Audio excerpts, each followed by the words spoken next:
Welcome to the channel 831 Avo. Today in Ben Lomond, California. Been wanting to get up here for a while now. Want to see what avocado, specifically the gem avocado tree, does in the Santa Cruz Mountains. This is 1,300 feet in elevation. Check out the gem. 3.5 feet tall, multilateral shoot. There's already some citrus. Don't see very much dieback. The deer get it though. The deer get it, so we're coming in with the deer cage, gopher basket. Native is like decomposed lime. Decomposed lime, but having been in the growing grounds in Fallbrook, California, the earth looks like this. Rocky and mineral. And then I'm amending for just improved drainage, sand. And then we're doing the frost cloth. This is a 6 milliliter poly. Need to open it up. Got it from Amazon. It'll be the frost cloth, then the poly over it, to avoid any dieback if weather gets too cold up here. And then the gopher basket, you already know how I mock up my cages. Open in the ends. Right there for roots to peek out. And then what you want to do, you want to step on it, stomp on it, and scratch. Because again, I want it failing sooner than later. I want it failing sooner than later for sure.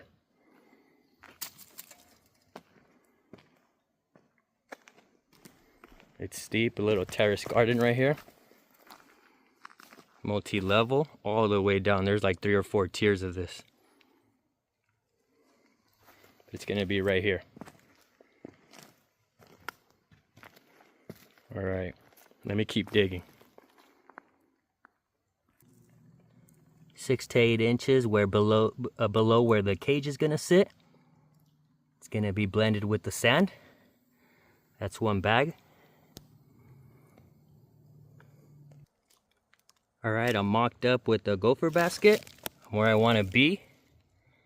And again, that's sand and native decomposed limestone. So I know the lime has a lot of minerals, but we just want to add a little bit of food just to entice the roots to come out. That's how I drive roots down. You can train. You can root train. So again, 6 to 8 inches below the gopher basket is nice and airy, fluffy sand. Don't step on it. And then feed just a little bit. I normally top dress, but just because this is all mineral, I want a little bit of food down there. All right, let's present the 15 and see how that root ball looks. Roots were down at the bottom, but the can hadn't filled. There was none in the wall, but good thing I popped the bottom and sliced up vertically on the can. So we should be good. I know there's roots down there. And now just backfill. Backfill by hand. Gently rolling.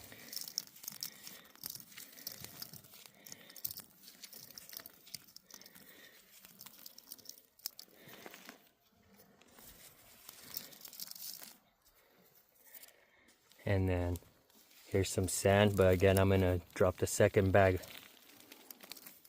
of sand and mix with this mound right here and backfill. All right, this is what we're looking like. And again, we're gonna feed slightly outside of its current reach. I don't want to trigger a new flush. And then I'm feeding high. I'm feeding high knowing that the grade is sloping downwards, so I'm feeding high, knowing that it could end up, the water could end up driving the nutrients towards the root ball because of the slope, the steep slope. I fed high. Okay, I'm scratched in.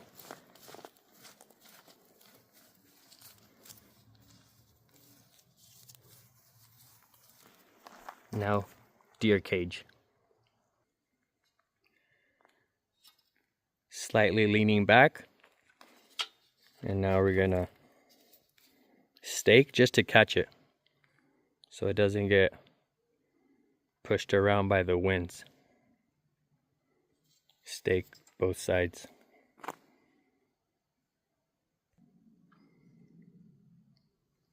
Staked up, throw the cage back over. And then I'm tying it with some landscaping trellising wire.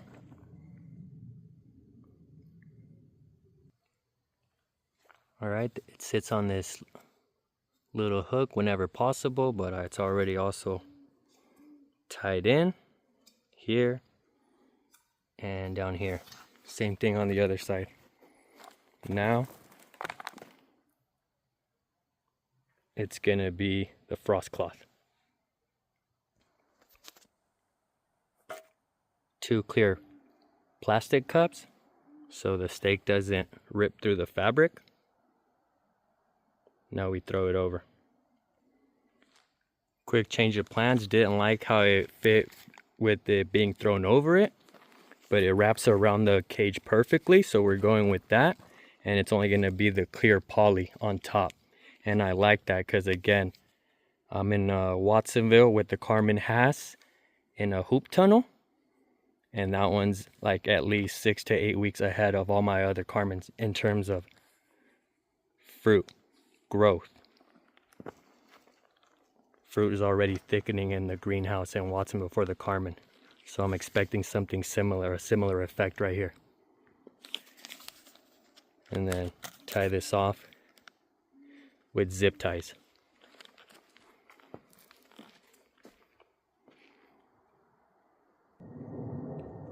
All right, check out the result.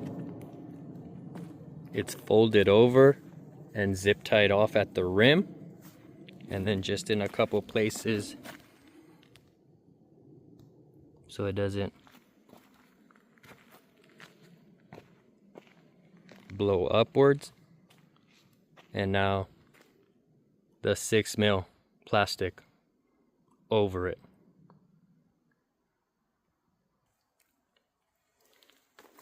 Take a look at the plastic. It's pretty thick, but before I throw it over, let's have a peek in here.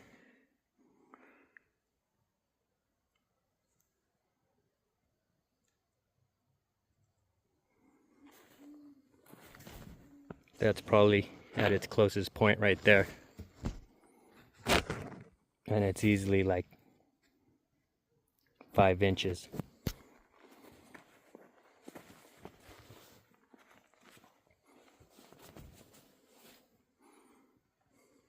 So yeah, we're looking good.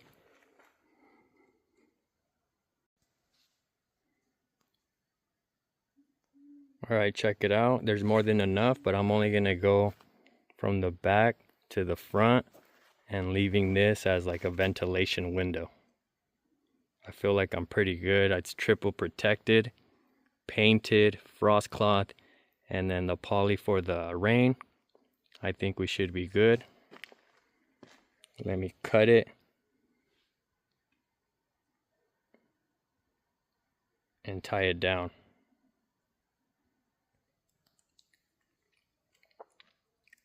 All right, check out the finished product. Quick walk around.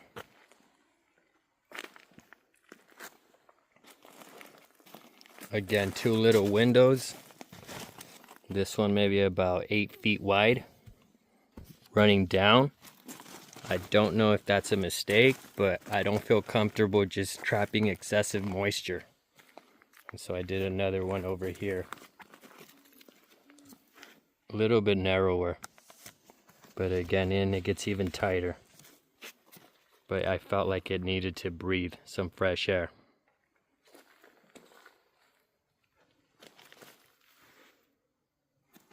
And then a little high in some places, but that's okay.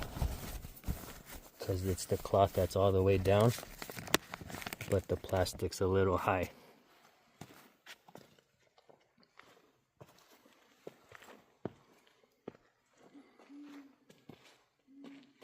Once again, this was the gem avocado tree